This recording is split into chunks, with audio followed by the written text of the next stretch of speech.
मंदोदरी विचारवान है।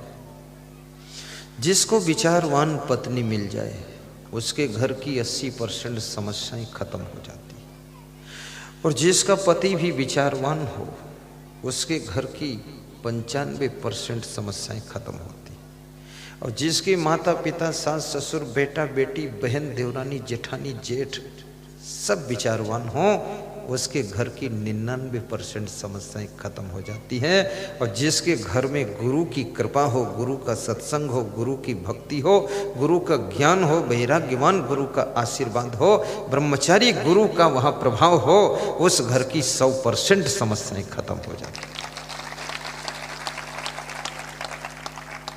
यदि आप विचारवान हैं तो गुरु को कम मेहनत करना पड़ेगा, फिर केवल 1% गुरु रोल दिखाएगा। यदि तुम विचारवान नहीं हो तो गुरु भी बहुत रगड़ी मारेगा, तब कुछ बहाल होगा। बहुत काल रगड़ा पड़े तब कुछ होए बहाल। घर में यदि एक दीपक जलता है तो उससे पूरे घर के दीपक जलाए जा सकते हैं, और जो दीपक जल रहा यदि वो भी बुझ गया तब तो माचिस ढूंढनी पड़ेगी, तब तो लाइटर ढूंढना पड़ेगा। इसलिए घर में यदि एक भी व्यक्ति विचारवान है, समझदार है, विवेकवान है, तो उस घर में दूसरों का भी विवेक जागृत हो सकता है।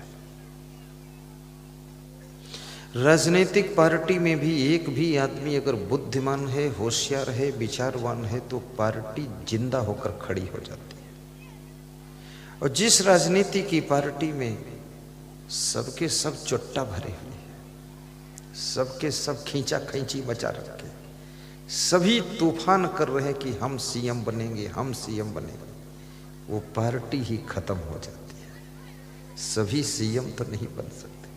जिस आश्रम में एक भी संत यदि विचारवान है, वह आश्रम के अन्य संतों के अंदर भी विचार की शक्ति पैदा होगी। और जिस आश्रम का गुरु प्रखर बुद्धिमान है, चहुमुखी बहुमुखी, जिसके पास में ब्रेन है, व्यवहारिक सामाजिक आध्यात्मिक सारे डिसीजन उसके टॉप के होते हैं, जिस आश्रम का गुरु पूर्ण एक्टिव है, इफेक्टिव है, इंप्रेसिव है, पॉजिटिव है, वो आश्रम दुनिया के किसी भी कोने में हो, लेकिन याद रखना उसके द्वारा जला हुआ ज्ञान का दीपक पूरे विश्व को रोशनी देने में सक्षम हो जाता है।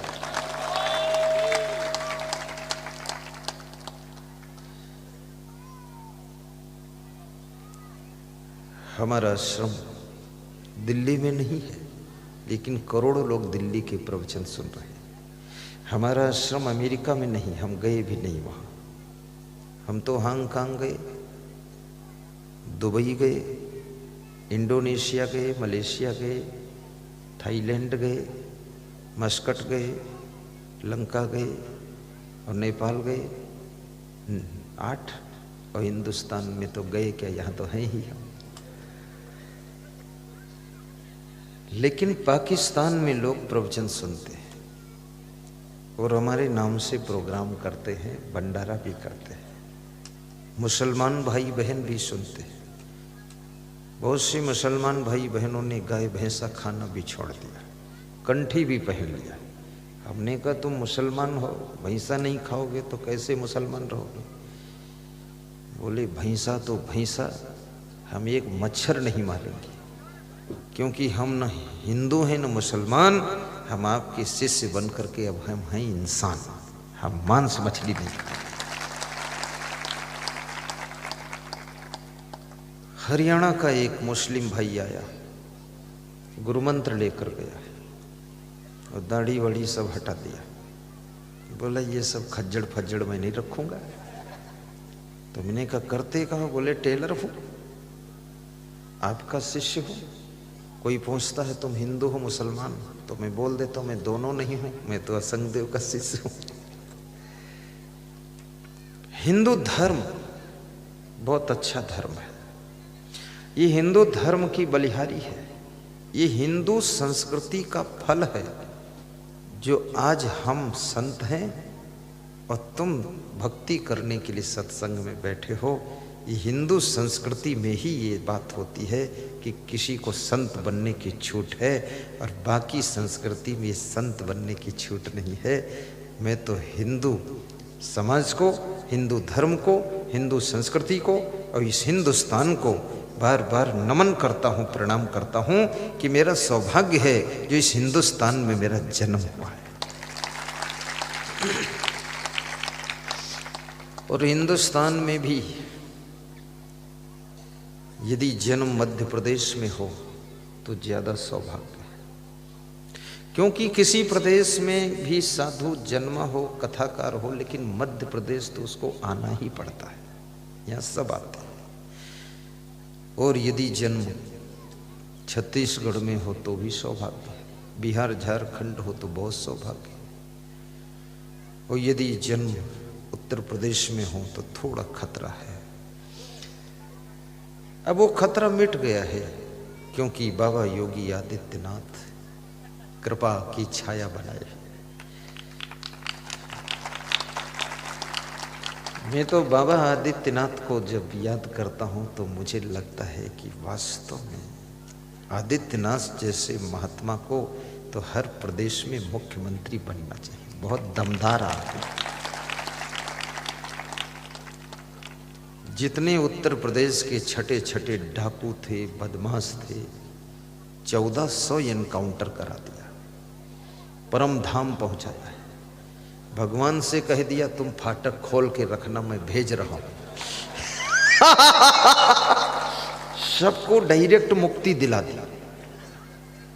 मैंने उनके एक भक्त से पूछा, ये बाबा होकर इतना मर्डर करा रहे हैं, कितना पाप होगा?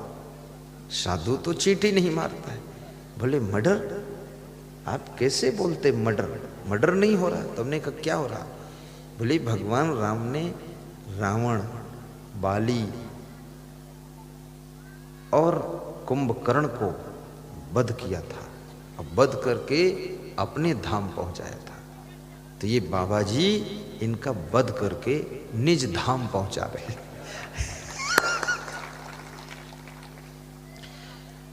अभी जैसे मध्य प्रदेश में आप निर्भय रहते हैं, ऐसे यूपी में भी निर्भयता आ गई। रात में भी कोई डर नहीं। जब से बाबा जी का शासन है मैंने सुना नहीं कहीं डकैती हो रही है, बिल्कुल साइलेंट, सबको निपटाया है बाबा ने। बाबा जी बुद्धिमान भी बहुत है। राजनीति में भी ऐसे लोगों की आवश्यकता है। मैं निवेदन करूंगा, जिसके अंदर बहुत सी आत्माएं ऐसी बैठी हैं जो कुनमुन कुनमुन कुनमुन कुनमुन सोचती हैं कि मैं भी राजनीति करूं, मैं भी करूं, मैं भी, पर करते नहीं हैं। आपके अंदर यदि ऊर्जा है तो आप इस देश की सेवा के लिए राजनीति भी कर सकते हो, देश की उन्नति के लिए बिजनेस भी कर सकते हो, देश के धर्म को बचाने के लिए आप संत भी बन सकते हो, गौ माता की सेवा के लिए गौ रक्षक भी बन सकते हो। और याद रखना, इस देश को बहुत आगे ले जाने के लिए आप मिलिट्री के जवान बन करके इस देश की सुरक्षा में सीमा पर भी खड़े हो सकते हो। आप में जो सामर्थ्य हो इस देश के लिए करना चाहिए। मेरे अंदर ये सामर्थ्य थी कि मैं सत्संग करूं तो मैं ये मार्ग पकड़ लिया। इसलिए मैं गृहस्थी में नहीं पढ़ा, क्योंकि गृहस्थी में पढ़ने के बाद फिर आदमी बंधन में आ जाता है। फिर वो तो चकई के चकधुम मकई के लावा तिकड़िक तिकड़म बवाल चलता रहता है। फिर आफा काफा लाफा जाफा उलझन में हो जाओ।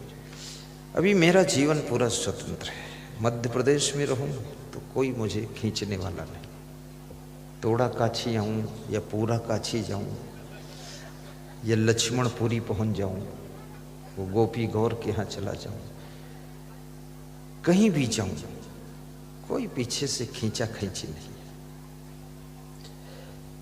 और मेरे गुरु ने भी यही कहा था, पूरी दुनिया के होकर के जीना, किसी एक के होकर मत रहना, क्योंकि सूरज सबका होकर सबको रोशनी देता है, ऐसे संत का जीवन तो सूर्य जैसा होता है, एक जगह बंधता नहीं है।